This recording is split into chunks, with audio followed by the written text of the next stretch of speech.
오늘 함께 나눌 하나님의 말씀은 히브리서 7장 11절에서 28절까지의 말씀입니다. 히브리서 7장 11절에서 28절까지의 말씀입니다.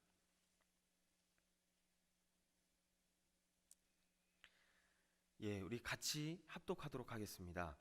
시작. 레위 계통의 제사 직분으로 말미암아 온전함을 얻을 수 있었으면 백성이 그 아래에서 율법을 받았으니 어찌하여 아론의 반차를 따르지 않고 멜기세덱의 반차를 따르는 다른 한 제사장을 세울 필요가 있느냐. 제사 직분이 바꾸어졌은즉 율법도 반드시 바꾸어지리니 이것은 한 사람도 제단 일을 받들지 않는 다른 지파에 속한 자를 가리켜 말한 것이라. 우리 주께서는 유다로부터 나신 것이 분명하도다.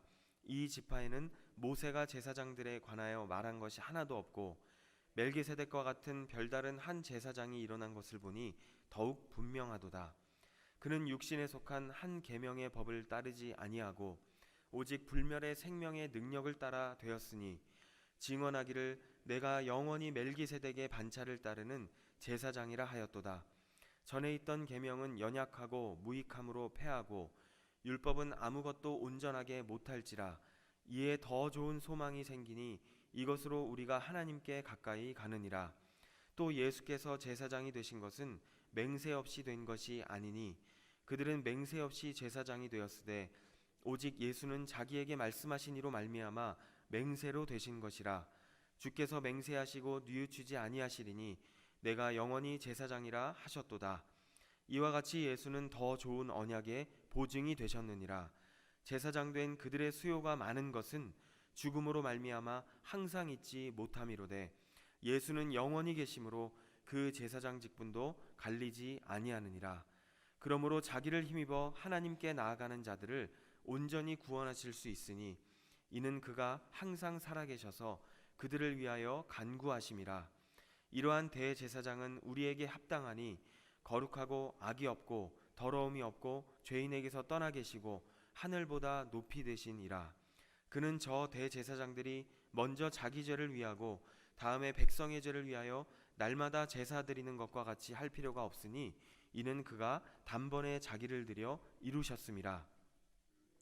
율법의 약점을 가진 사람들을 제사장으로 세웠거니와 율법 후에 하신 맹세의 말씀은 영원히 온전하게 되신 아들을 세우셨느니라. 아멘. 돈 리처드슨 선교사님이라는 분이 계십니다. 이 선교사님이 쓴 책이 바로 화해의 아이라는 책입니다. 이 파푸아 뉴기니에 이 샤위 부족이라는 식인종 부족이 있습니다. 그들에게 이 선교사님이 어떻게 복음을 전했는지를 기록하고 있는 책이 바로 화해의 아이라는 책입니다. 혹시 기회가 되시면 한번 읽어보시면 좋을 것 같습니다. 이 샤위 부족은 적의 머리를 사냥해서 해골로 베고 잘 만큼 아주 잔인한 부족이었습니다. 그들은 가장 이상적인 영웅의 모습을 아주 상대방이 마음을 놓고 있을 때 배신을 해서 살인하는 것을 가장 이상적인 영웅의 모습으로 생각을 했던 그런 부족입니다. 처음에 선교사님이 이 파푸아 뉴기니 지역에 가서 이들에게 복음을 증거했을 때 예수님을 처음에는 이제 전하기 위해서 성경의 이야기를 했겠죠.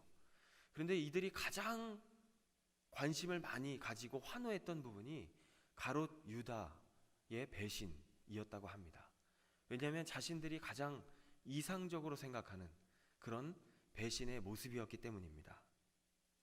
그렇게 의도대로 되지 않는 상황 속에서 이 선교사님은 이 부족의 제도를 발견하게 됩니다.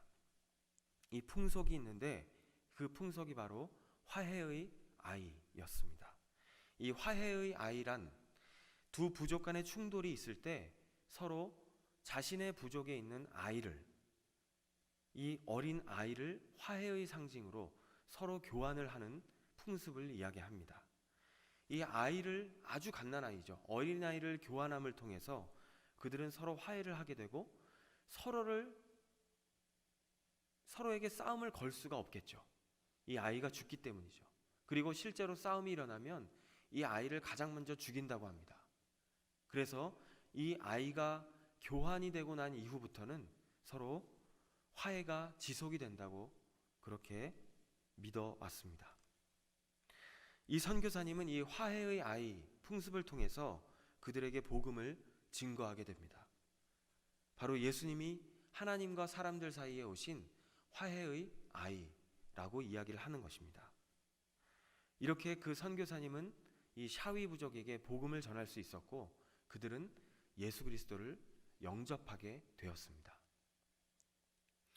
성경에 보면 예수님이 오시기 전에도 이 하나님과 사람 사이를 연결해주는 역할을 감당했던 사람들이 있었음을 우리는 구약 성경에서 보게 됩니다.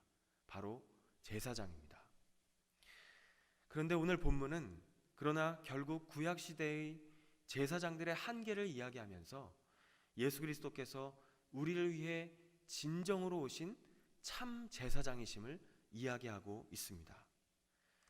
그렇다면 성경이 말씀하고 계시는 진정한 제사장으로 오신 예수 그리스도, 성경은 그분을 어떤 분으로 소개하고 있습니까? 첫 번째로 하나님께서 만족하신 유일한 제사장임을 말씀하고 있습니다.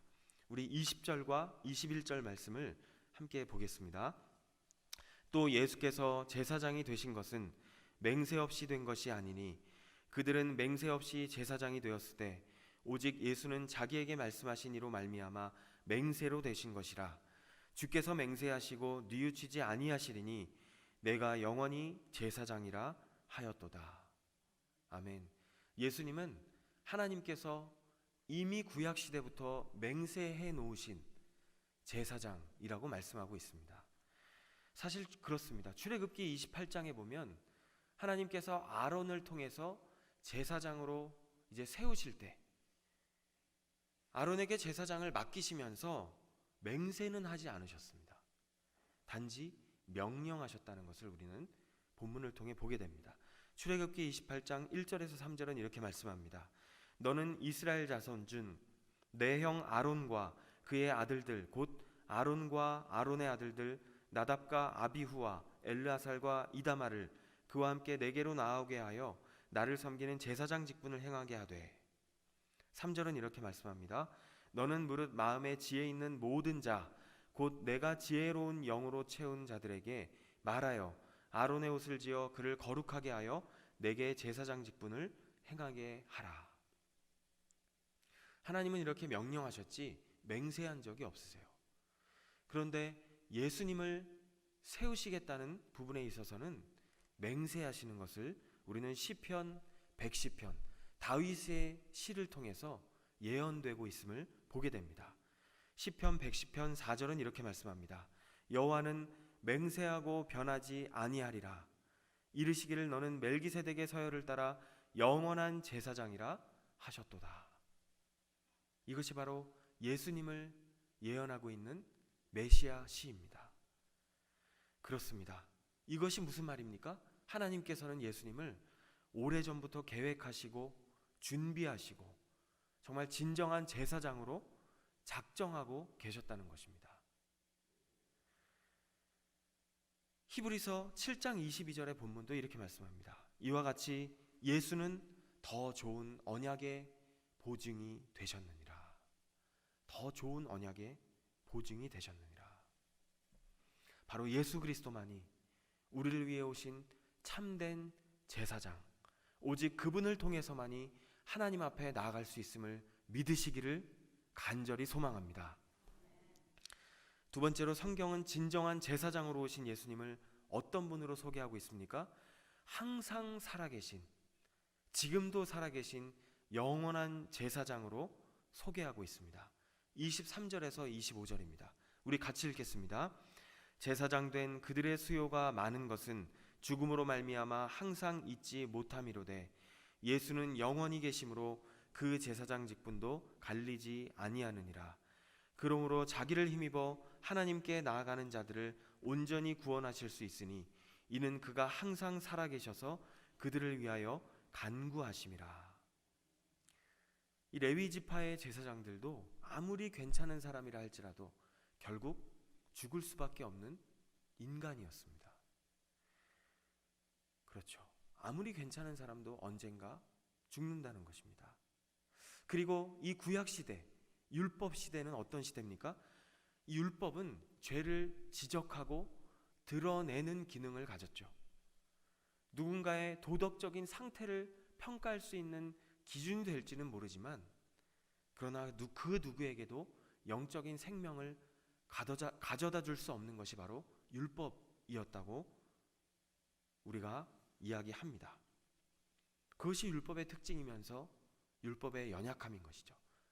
죄를 판단할 수는 있지만 생명을 가져다 줄 수는 없는 것. 그래서 히브리서 7장 18절에서 19절은 이렇게 말씀합니다. 전에 있던 계명은 연약하고 무익함으로 패하고 율법은 아무것도 온전하게 못할지라. 이에 더 좋은 소망이 생기니 이것으로 우리가 하나님께 가까이 가느니라. 바로 예수 그리스도. 정말 그렇죠. 예수님은 영원한 생명을 가진 메시아, 우리의 소망이라고 말씀합니다. 16절과 17절입니다. 그는 육신에 속한 한 계명의 법을 따르지 아니하고 오직 불멸의 생명의 능력을 따라 되었으니 증언하기를 내가 영원히 멜기세덱의 반차를 따르는 제사장이라 하였도다. 예수님은 영원히 멜기세덱의 반차를 따르는 제사장이라고 말씀합니다. 항상 살아계시기 때문에 지금도 천상에서 우리를 위하여 사역을 감당하고 계시죠. 어떤 목사님이 다른 그 목사님들과 교제를 하면서 왜 이 사람들은 그 믿음의 2세대로서 부모님이 그렇게 기도를 해주시고 그렇게 영적으로 후원을 했는데 왜 나는 그런 부모님이 없을까? 왜 나는 누군가 기도해주는 분이 안 계실까? 굉장히 낙심을 했다고 그러죠. 그러다가 이 히브리서 7장 25절 말씀을 보게 되었다고, 그리고 이 말씀을 통해서 힘을 얻게 되었다는 이야기를 들은 적이 있습니다. 7장 25절은 이렇게 말씀합니다. 그러므로 자기를 힘입어 하나님께 나아가는 자들을 온전히 구원하실 수 있으니 이는 그가 항상 살아계셔서 그들을 위하여 간구하심이라. 예수님께서 지금도 우리를 위하여 간구하고 계심을 기억하시기를 소망합니다. 지금도 우리를 위해서 기도하고 계십니다. 어떤 분은 예수님의 사역이 이 땅에서 다 끝났다고 이야기하시는 분들이 있어요. 그렇지 않죠.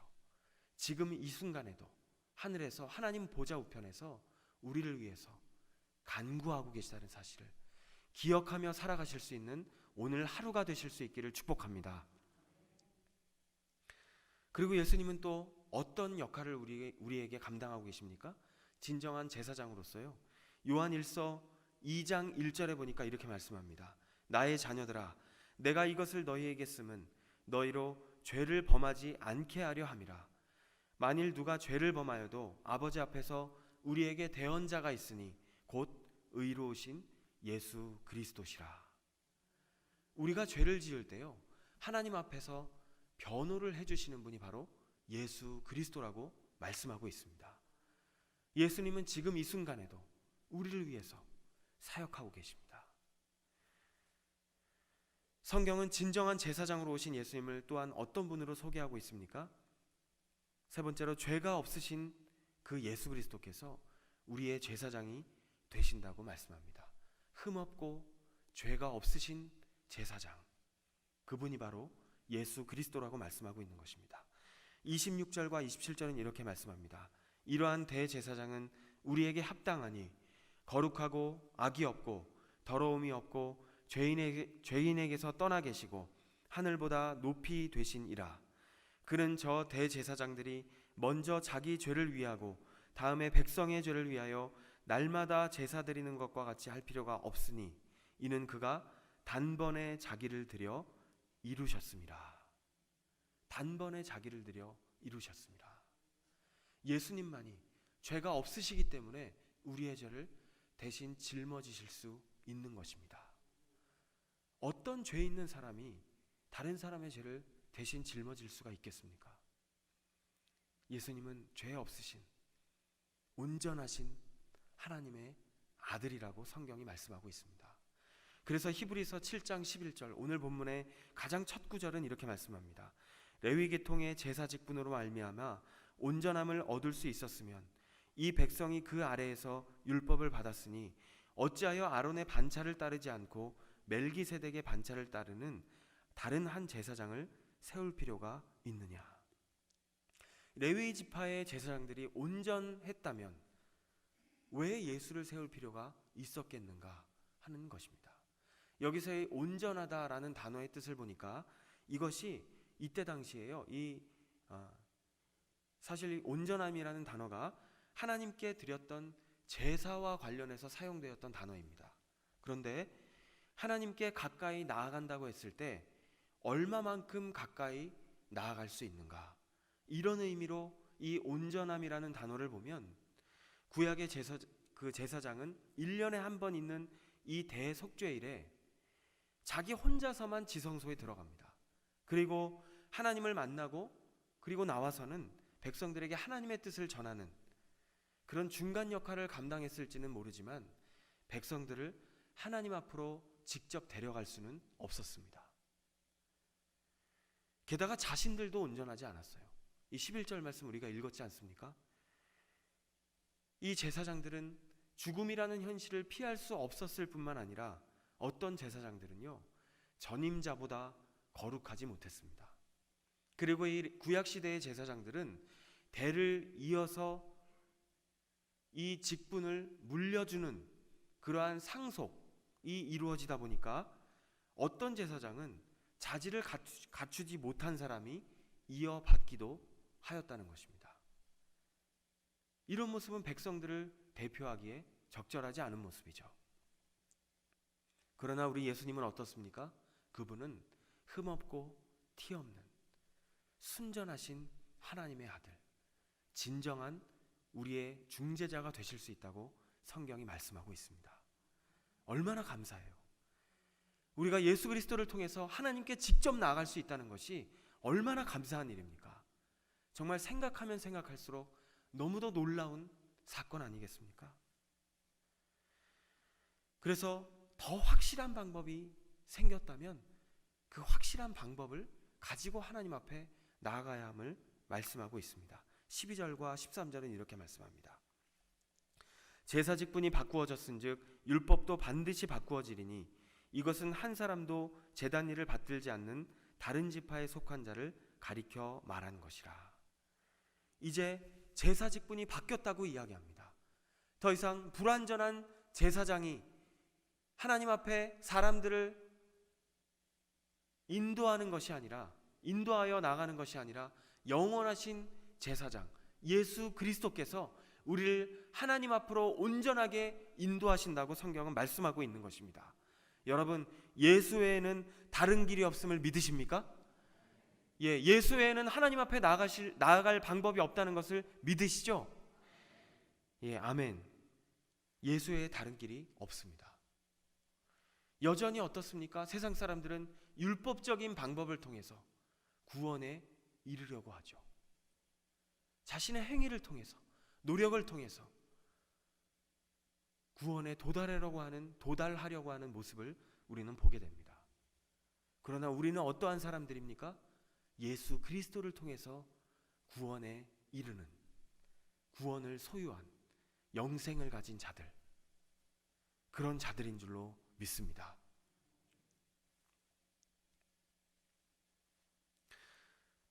제가 여전히 율법적인 삶을 통해서, 여전히 행위를 통해서, 자신의 노력을 통해서 구원을 추구하다가 혹시 예수님을 믿은 사례가 있는지를 찾아보다가 국민일보 미션 라이프에 소개된 어떤 이야기를 보게 되었습니다. 중국 출신의 작가이자 이 문학 비평가인데 이분의 성함이 린 위탕, 한국말로 하면 임어당 박사님이라고 하는 분입니다. 아주 세계적인 석학이죠.